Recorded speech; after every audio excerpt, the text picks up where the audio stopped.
ఇవాళకి 82 సంవత్సరాలు నేను చెట్టు ఎక్కుతున్నానంటే షుగరు బీపీలు ఇవన్నీ లేకపోతేనే కదా.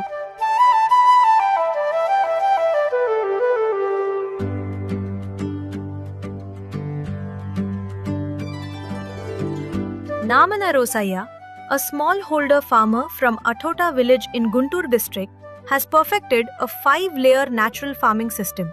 On just 75 cents of land, he grows 52 varieties of crops from diverse families throughout the year. వెనక రసాయనాలు లేవు అసలు. ఆముద పిండి, వేరుశనగ పిండి, యాప పిండితోనే పండించుకునేవాళ్ళం. మరి రైతుకి ఖర్చులు బాగా మిగలాలి కదమ్మా. మరి దాన్ని బట్టి ఒక్కొక్కళ్ళు మారటం మొదలేశారు. అలా 2000 సంవత్సరం వచ్చేటప్పటికి పూర్తిగా రసాయనిక వ్యవసాయం అయిపోయింది.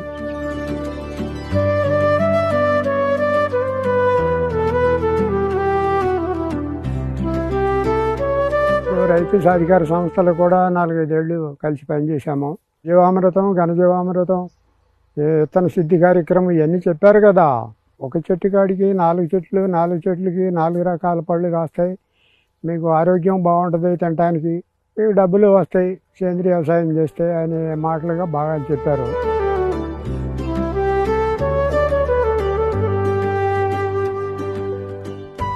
మాకు ఇక్కడ అచ్చంగా వరి తర్వాత జొన్న, ఇక 2 పంటలు లేదు ఇక్కడ.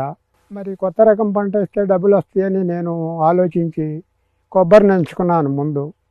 దానిమ్మటే 2 సపోటాలు, 2 దానిమ్మలు, 2 బత్తాయిలు ఇట్లా ఇంట్లోకి పెట్టుకున్నాము. ఇవాళ అట్టా పెరిగి 40 రకాల చెట్లు చేలో పండించుకుంటున్నాము.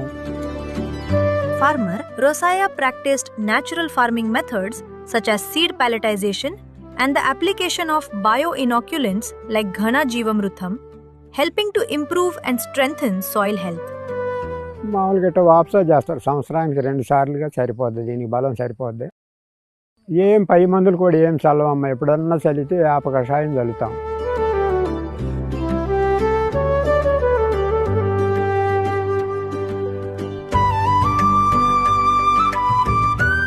ఫైవ్ లేయర్స్ పంట అంటారు నా చేను మొత్తాను. తక్కువ భూమిలో ఎక్కువ పంటలు పండించుకోవచ్చు. క్యాండిల్స్కి పైకి పోయిన తర్వాత దాని వేడిని బట్టి పంట వేయాలండి. కింద ఎంత వేడి కావాల్సి వస్తే ఆ మొక్కను నాటాలి అక్కడ. అప్పుడు కొబ్బరి పైకి వెళ్ళిపోయింది, కింద మొక్కలకి వేడి బాగా తగులుతుంది, అందువల్ల ఏదైనా పండుతున్నాయి అన్నమాట. అట్లాగే అరటి, నిమ్మ, ఇప్పుడు మరి సపోటా ఇవన్నీ మామూలుగానే కాస్తున్నాయి. అట్లాగే ఆకుకూరలు కూడా మనకు కాస్తున్నాయి. మళ్ళీ భూమిలో వేసుకుంటే దుంపలు కూడా వస్తున్నాయి.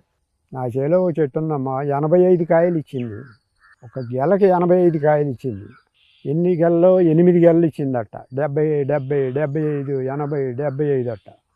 ఎన్ని డబ్బులు వస్తాయి? అదిరిపోయాయి. నాకు మోగు తెగిపోద్దామని అనిపించింది కింద దిగటానికి.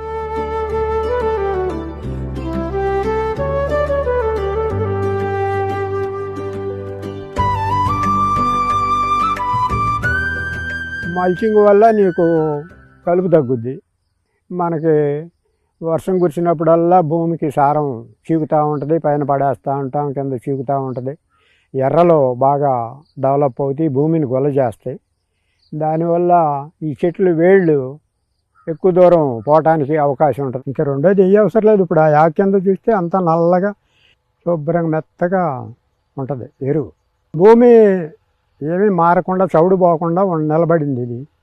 ఇప్పుడు అవన్నీ నిన్న మొన్న హించేలు కూడా చవుళ్ళు వచ్చేస్తున్నాయి.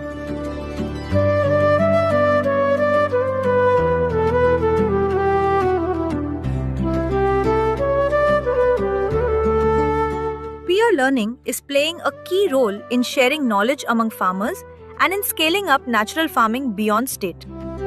మేము కూడా వేసుకుంటే ఇట్లా బాగుంటుందని అందరూ చూసిపోయేవాళ్ళు. మేము కూడా వేస్తున్నామండి, మేము కూడా వేసుకుంటున్నామని చెప్పి